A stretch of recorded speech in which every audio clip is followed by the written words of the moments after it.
All right, Kana Gawa, here's how I think of the game. I think of the game as we are students. Kana Gawa, here's how I think of the game. I think of the game as we are students at an art school, and we have to decide if we're going to be ambitious artists and try and go out and potentially start making our artwork sooner, or if we're going to wait and get more skills to become better at art as we're in art school. So we're going to spend several sessions in art school and then work on painting a masterpiece. And whoever paints the best masterpiece at the end is going to be the winner. So let's get through the components before we even get into the gameplay and setup. This is the bamboo mat that you have in the box. It's really neat. It rolls up when you store it in the box. It's pretty cool. Worth noting on here there are different colored spots, but it's mostly just a grid. 2 players, 3 players, 4 players for the columns, which we'll get to that when we get into the gameplay a little bit more. We have these 4 starting tiles. These basically, I think, in my mind, are the way how we came into art school. We have the 4 starting tiles here. And the 4 starting tiles, basically to me, indicate that we came to art school with kind of a baseline knowledge of art. So we have some basic art skills, and we're able to kind of paint somewhat some kinds of features of painting. And we have a start of a painting here too. So looking at this tile, it's just going to have 2 halves to it. The top half is our painting, the bottom half is our studio skills. And we're going to keep adding to that in the whole game. So each person gets one of these that's going to be playing the game to set in front of them to start doing work with. Up here, we've got what they call diplomas. They show that we've been able to show mastery of certain things. So, for example, if I've gotten 3 brushes or 4 brushes into my studio, which we'll talk about what that means a little bit more later, I would get the benefit on the top here. So, for example, this top one here is going to show that I would get 1 victory point. Then I would take the not Grandmaster, but the master that says I will be the Grandmaster for the next round. And then I would also get the 1 point because I had 3 brushes. The neat thing about this, though, is that when you get diplomas, they're kind of a push your luck thing almost, because you basically have to decide either when I accomplish the criteria, am I going to immediately take that diploma, or am I going to wait and hope to get better at that skill and get a better diploma, more advanced diploma? Once I pass up a diploma, it's out. I can't get it anymore. So once I have 3 brushes, if somebody claims the 4 brush later before I can get to it, I can't go back and get the 3 brush. We'll talk more about that in a bit when we talk about getting that. But that's one thing that we have to kind of keep in mind throughout the whole gameplay, is that those diplomas are really a push your luck kind of cool mechanic on the side of this game that is very present in the play. The most central thing to this game are these cards. And these cards are going to basically be 4 different types in the base game. And when we get to the Yokai expansion here in a minute, we're going to talk about some different cards.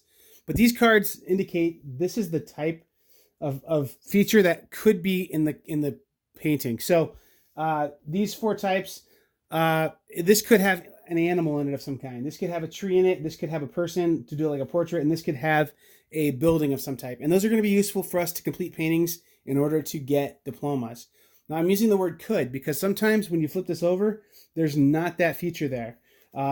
Usually there is. If there isn't, usually it's going to give you a really good power or be a really good season, which we'll talk about seasons here in a second too. So it's all balanced out pretty well, but it doesn't guarantee that you're going to have that feature in your card just because you see it on the back. It's very likely, but it doesn't guarantee it. Next, we've got the supply of paintbrushes. These are going to be used basically as like marker pawns for like worker placement almost in the game. Where we place them at, we're going to get to here in a second.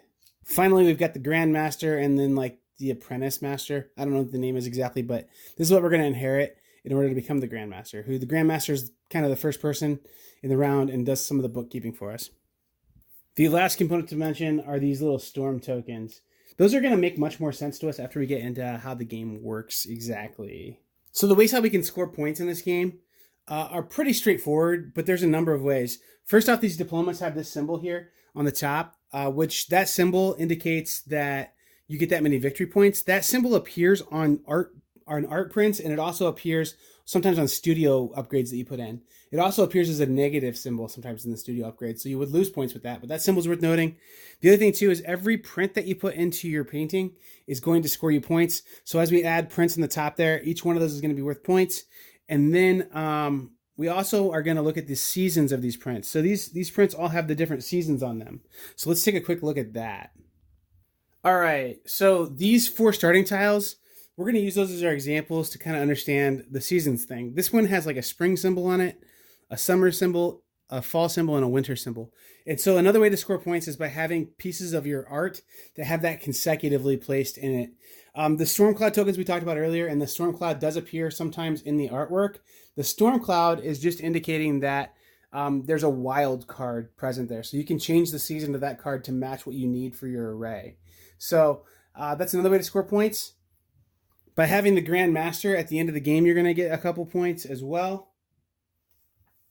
And then obviously we're going to get any points from those diploma tiles that we acquired throughout the game. So let's cut right to it. Let's talk about gameplay. So gameplay is basically going to be, we take the number of players in the game. So let's assume we were doing a 3-player game. We would put down cards equal to the number of players. So I'm going to deliberately make a mistake because this is a mistake that gets made a lot. That card's face up there. Something that you got to get used to in this game is that if this shaded in spot is there, we put a card face down.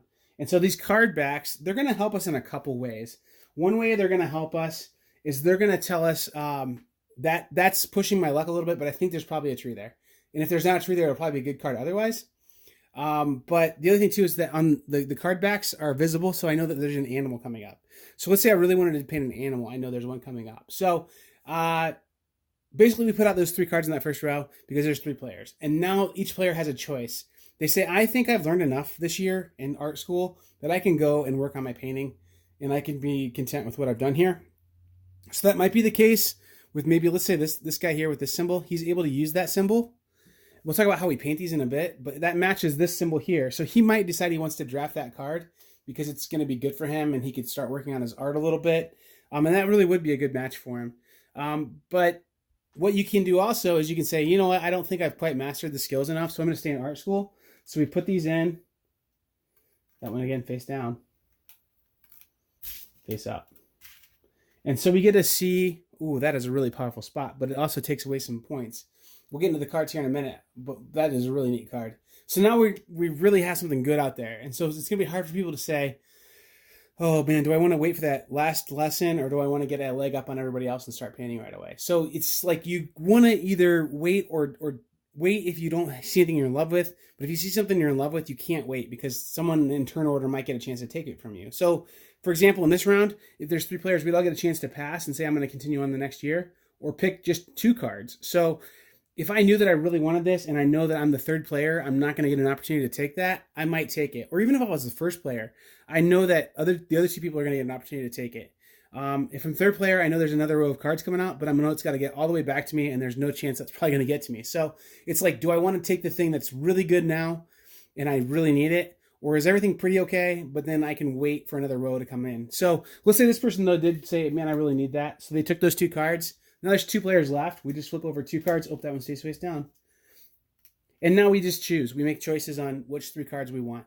And then once you take the cards, you have to use all of the cards that you drafted into your work area. And so we're going to talk about how that works now. And that's really the core of this game. We're getting to really what makes this game neat. But all these other pieces that interact with it just keep adding to the game, making it pretty cool. So anyway, let's look at how these cards work. So right off the bat, each of these cards can be used for multiple things. And that's really what makes this game neat, is that when we look at these cards, it's always the right-hand side of the card that is going to be used, but it depends on the orientation of the card. So the card is oriented with the artwork right side up, and we're going to use the right-hand side, which means that in our studio, we would say, I'm going to paint this feature, and it's going to go right there and become part of my painting, okay? The other thing you can do is you can flip the card over and look at the benefit it gives you on the other side and say, you know what, I'm going to use this as like training. I'm going to spend my time or whatever to practice and learn how to do another type of feature or get some other kind of benefit.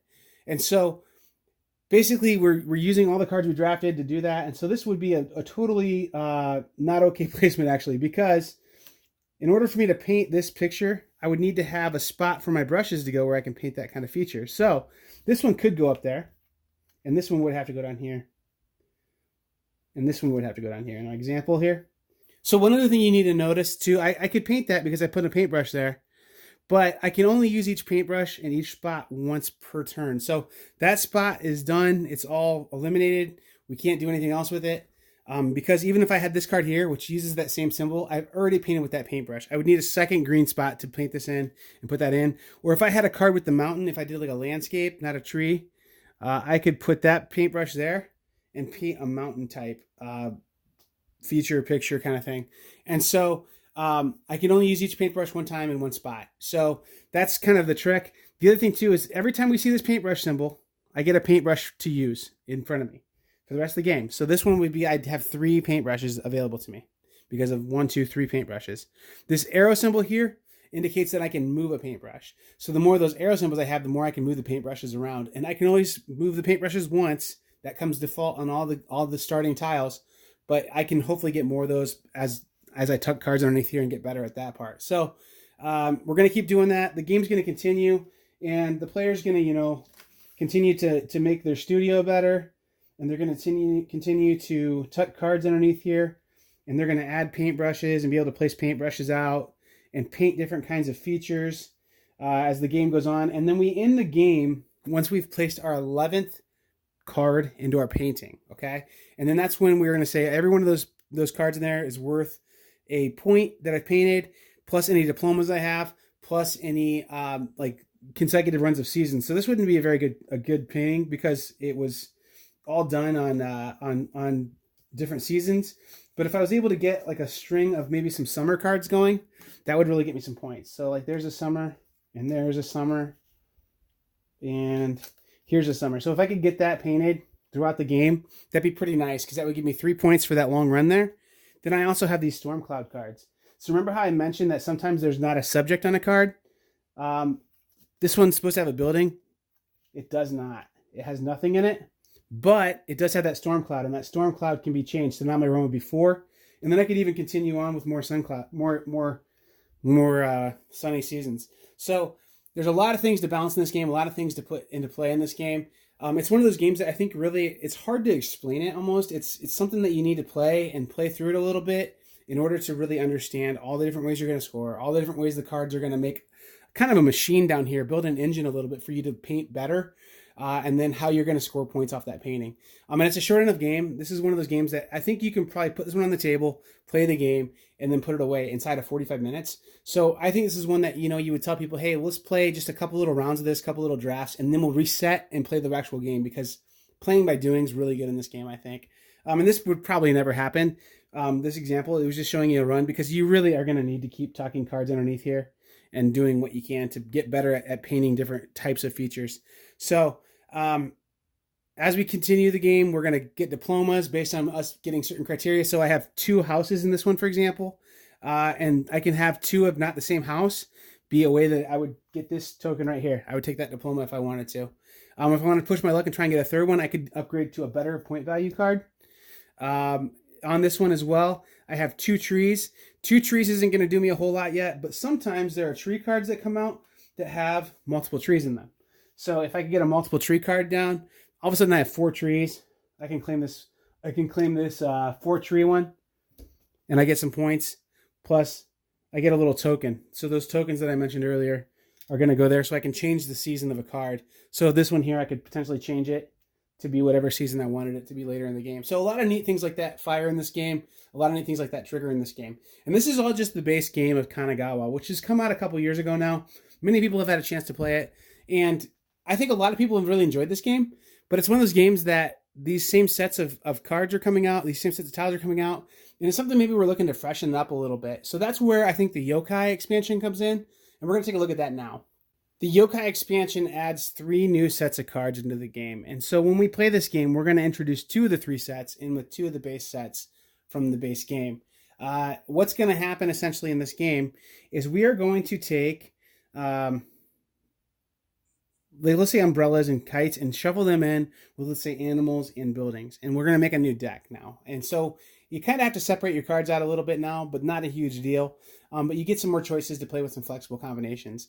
And the kites and whatnot are going to basically be, you flip it over and you have, either you can have an array of kites on there, which is going to be several colors, which is really helpful to you. Very powerful. Very hard to paint too. You need 2 symbols on that one. One kite, or again, it's a could happen. So this one does not have a kite on it, but it does have that wild symbol on there. And it does give you a victory point at the end of the game. So the same thing with the lanterns. The lanterns could not be present as well. Or it could have 1 lantern, or it could have as many as 3 lanterns in it. And we're going to just paint lanterns. And then umbrellas, same thing. It could be a couple umbrellas. or it could be one umbrella, or it could be no umbrellas. The following thing is also interesting on this card. So let's take a real close look at this card. That symbol right there is the yokai. So the yokai are probably the most adorable little thing in this game. Yokai, my son tells me, are part of lore. They're little demons that are up to basically no good. They are precocious little guys that want to just interfere with everything.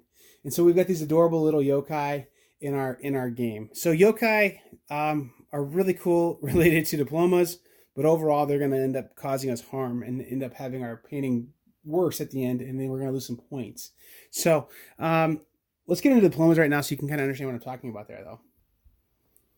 So at first it may seem like the diplomas that we added to this game aren't really anything novel or different, but they are. They add quite a bit to this game. First off, with the lanterns, you have to have different sets. It can't just be a cumulative number. So this would be have a card with 2 lanterns, have a card with 2 lanterns, have a card with 2 lanterns, 3 lanterns, 2 lanterns, and 1 lantern, or have a set with each with a single lantern. So the way how I've always played this too is if you have 3 lanterns on a card, then you definitely have 2 lanterns too.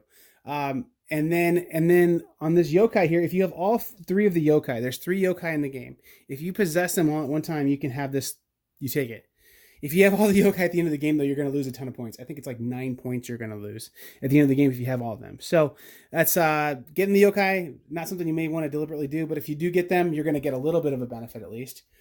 Then up here with the umbrellas, this is connected umbrellas. So we need 2 umbrellas connected, 3 umbrellas connected, or 4 umbrellas connected in a row. So there's a little unique mechanic in all of these that kind of changes the diploma getting.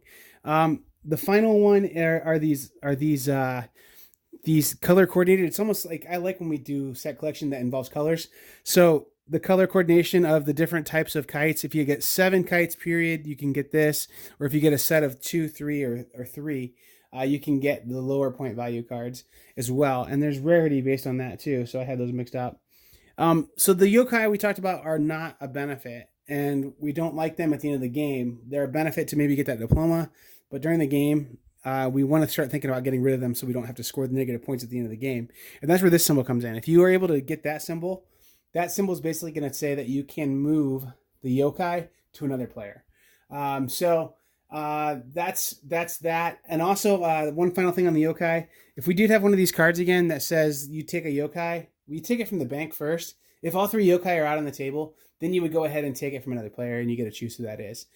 So we do basically the same things. We finish the painting, we score it, but we have this addition of like these slightly different sets of cards and this added mechanic of the yokai, where it's like almost a little like, I don't know, can I get all 3? You want to let people have 2, but maybe not have all 3. Or give them all 3 because you think you're going to paint your last, panel of your painting real quick. But it adds kind of a nice little twist to it. So Kana Gawa is a really good game, and we throw around the word elegant a lot when we talk about games, and this one's going to get that descriptor from a lot of people, I'm sure, including myself, because it's just every definition of the word elegant. When we come to board games, it's present there.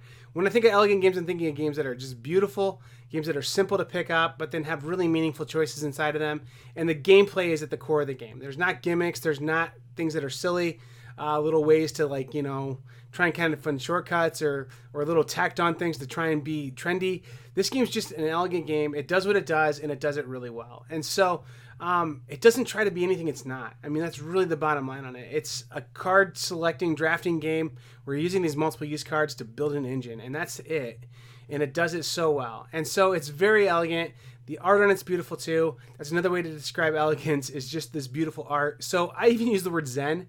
And this game gets described as being like a beautiful retreat to a painting studio. And I think that's fair. It reminds me of Takedo, which gets described a lot as being able to take a vacation to the Orient from your living room on a cardboard tabletop game. So this game, I would say, is not excluded from that company. I mean, I think that this definitely feels like you're going on a trip, going somewhere outside of your house to try and, feel another experience, feel a break from life. And I think this game does that so well. And I think that it's more game than Takedo. Takedo's not in my collection right now. Takedo went to another house, and that's okay. They can enjoy it because Kana Gawa's at my house. And Kana Gawa gives me the good feels of Takedo with a game that I really enjoy on top of it. So the only complaint I might have had about Kana Gawa is played it a few years back, thought it was a good game, a couple years back, I guess, and thought, hey, this is really neat. I like this game. It's got some cool stuff to it, but it feels like it's the same thing. And so it's one of those games that you want to take a break from every so often and make it fresh again. And so I think with the Yokai expansion, you're going to be able to make it stay fresh longer or have it come back fresh quicker. And so if you've been a fan of Kana Gawa and you thought, you know what, I wish there was a little more to this game that I could, get it back out and play it again, this might be your opportunity to do that. So I would say that the Yokai just makes the game enough different and adds enough new stuff that it makes it feel fresh again. And that's the best kind of expansion, I think. It doesn't shift the gameplay or change what's really great and what we've called elegant gameplay. It doesn't corrupt that. It doesn't make it worse. It just keeps this good core game together. So I just really think this is a good game. You're going to be able to play this game in a bunch of situations too. This is a dinner party game. This is a filler game. This is an end of the night game, play with your family kind of game. So it has a lot of different situations it can be played in, and that Yokai is going to make you want to play it in more situations. So I give ratings to games on a few categories. The accessibility of this game is going to be most anybody can play this. Anybody who understands drafting cards, getting sets, and can decrypt the iconography on these cards will be able to play it. The mechanics are very simple. The iconography is the most complex thing in this game, probably. The theme on this game, I don't think anyone has an objection to playing as an artist in an art studio trying to create art. I think it's a pretty universal theme. People may not be as engaged with it as other people might be, but the fact that you're also creating a studio and building something like a technical building engine builder kind of thing is going to keep people involved with this game even if they don't love the theme. So I think the theme's great. It's for everybody. There's no one who's going to say that's too gory, that's too intense for me. It's just a great theme. The fun's a 4 out of 5. I really enjoy this game. I think the fun of this game is really high. Solving that puzzle, building something, making something start with almost nothing and then building something grand is really fun for me, and I enjoy that quite a bit. So that's present in this game for certain. Really like that. So I'm giving the fun a 4 out of 5. The replayability is still the weakest part of this game. I think it's a 3.5 out of 5, but if it didn't have that Yokai expansion, it'd probably be a full point lower at 2.5 out of 5. So I think that the Yokai, putting the sets of cards that introduce new mechanics, that change things up, give you new things to look at, make that a little bit higher. So I think that's a nice addition. Is the Yokai will make it a 3.5 out of 5. So above average. The design and the art, I had it at a 4.5 out of 5, but I'm going to give it a 5 out of 5 because I don't know what they could have done better. I think that this is an elegant game for the third time I'm saying that. It's a beautifully presented game, beautiful componentry. That bamboo mat is amazing. The art on the cards is amazing. It's just a perfectly designed game for what it is. So a 5 out of 5 on that. So we land on this game being a 4 out of 5. Board game mechanics, accepted game, and I'm going to give it the caveat of our beautiful game. This is my beautiful game selection for right now.